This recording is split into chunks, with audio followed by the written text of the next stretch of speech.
You're now watching Showbiz Snob, your daily showbiz update. Muli na naman ngang pinasaya ng Katniel ang kanilang mga fans. Although kahit alam naman na hiwalay na ang dalawa, ang makitang magkasama ito ay isa ng kaligayahan ng mga fans nila Catherine at Daniel. Well, sa ilang milyon na fans nila Catherine at Daniel, marami pa ring umaasa na magkabalikan nga ang dalawa. At sa nakikita natin, mukhang willing naman itong si Daniel na gawin ang lahat-lahat para ma-win back ang puso nitong si Catherine Bernardo. Ibinahagi nga ng ilan ang new look nitong si Catherine at nitong si Daniel. Si Catherine ay tila medyo nagpa-block na ng hair, or ito ay depende lamang sa shots ng camera dahil may mga shots din naman na tila blonde pa rin ito, habang si Daniel Padilla naman ay nagpa-clean cut at makikita ang kanyang black hair na may mahabang hikaw sa tenga, at ang lahat pong ito ay kuha sa nasabi nga pong wedding ni Roby Domingo.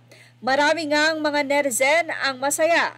Siyempre, hindi talaga yung wedding ang kanilang naging photo and video doon, kundi ang makita nila na magkasama nga itong si Daniel. Isa pang pinag-usapan sa social media ay ang paglapit ni Daniel kay Catherine habang nakaupo ito sa loob ng simbahan.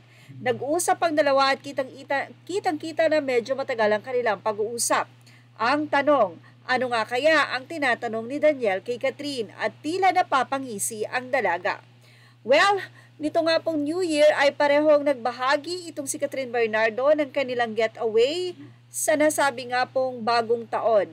Si Daniel Padilla ay nagbahagi ng ilang mga photo, nandoon din si Summer, habang ito namang si Catherine Bernardo ay in-enjoy ang kagandahan ng Thailand kasama ang kanyang pamilya. Anyway, marami nga nakapansin na tila bumagsak at pumayat nga daw itong si Daniel. Marami ding nagsasabi at isa sa naging revelasyon ni Christopher Min ay ang paraan ng pag-move on.